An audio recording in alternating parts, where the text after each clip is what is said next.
And a happy Thursday to you. Toronto wrestled away home field advantage last night by winning Game 5 of the World Series 6-1 at Dodger Stadium. The Blue Jays went back-to-back home runs by David Schneider and Vlad Guerrero Jr. to start the ball game and didn't look back as Toronto is up now 3-2. Series shifts back to Toronto for Game 6 on Friday night at 5 o'clock on Fox. If Los Angeles can win tomorrow, winner-take-all Game 7 would be Saturday in Rogers Center, also at 5 o'clock. As the Seahawks prepare to face Washington Sunday night on the East Coast, a lot of familiar faces will be seen. Dan Quinn spent a couple of different seasons in Seattle as an assistant head coach and defensive coordinator with Pete Carroll.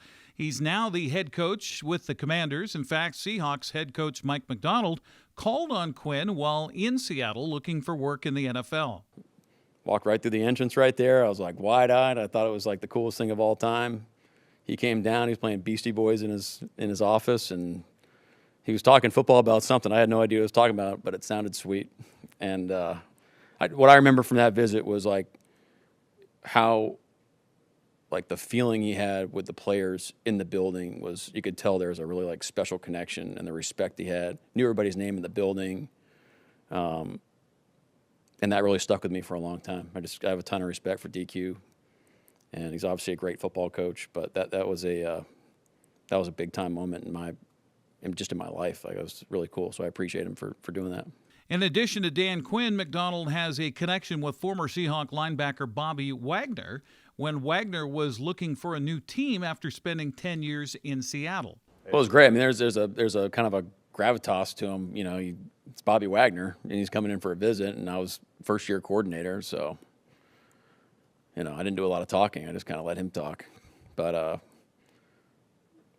look, I mean, it's what you expected in terms of just the person and like the poise, and we were excited for the opportunity. And obviously, he decided to go. I think it was going to be a big move going to the East Coast, or at least he thought there was the time. Maybe not a few years later when he goes to Washington, but.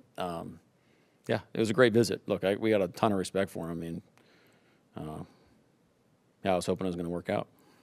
As Seattle continues to prepare for Washington, Coach Macdonald says he's happy with the focus, but did add some bad news regarding a key player in the secondary. Had a great morning so far.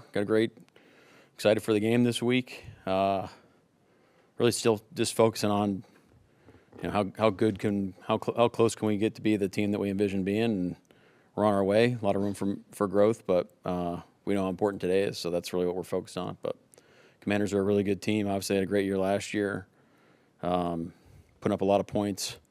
I think the defense is playing well. Special teams is playing great. Really well coached. Got a lot of great players. So,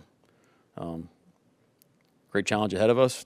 Did want to give you one update on the injury front. Really, the only thing that's new is Julian Love had a bit of a setback with his hamstring last week. So he won't practice today, and game status right now is, say, in jeopardy. So we'll work through that the rest of the week and moving forward. Washington starting quarterback Jaden Daniels has missed several games with a hamstring injury, but may be back this weekend. Macdonald talked about facing Daniels or backup Marcus Mariota.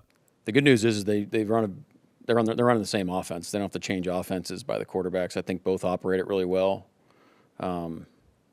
Both have really great arm talent. Both can extend plays. Both are really fast. Yeah,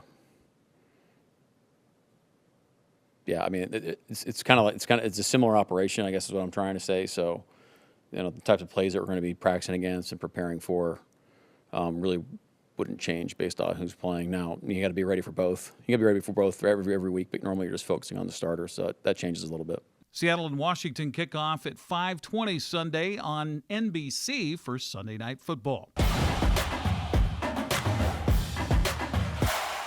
It's the final week of the regular season in prep football, and many games will be played tonight. The entire SCAC will play their final games tonight before the playoffs begin. Kashmir is hosting Natchez Valley at 7 o'clock. Connell is at Walook. Zilla is hosting College Place, and Royal hosts Wapello at 7:30. By the way, our longtime friend Jerry Anderson will be hanging up his referee whistle after doing tonight's Kashmir game. He told Dan Kuntz how he got started back in 1980. It actually started in slow pitch softball. I got hurt, had some back problems, And the guy that was running the umpires in those days for slow pitch, a guy named Pat Terry, you may remember. Oh, everybody knows Pat. And we got done with softball, and Pat says, well, why don't you come out and do football with us?